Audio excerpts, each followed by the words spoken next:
For testing, we supply the unit with 220 volt AC power supply, and we add a multimeter in order to measure the milliamp output.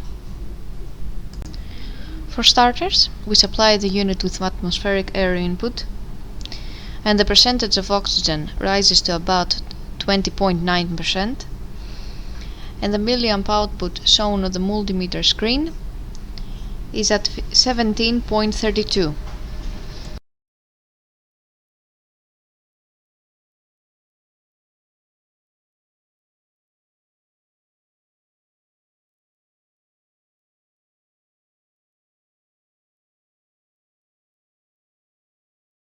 Afterwards, we supply the unit with nitrogen gas in order to do a nitrogen test, and as soon as we do so, the percentage of oxygen falls to 0.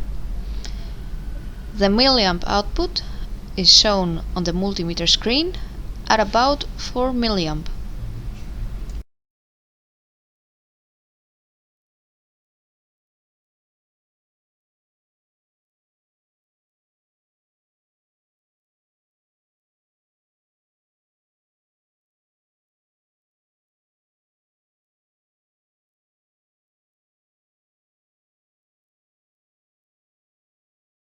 It is now clear that the oxygen analyzer is working successfully and is ready to be delivered to the customer.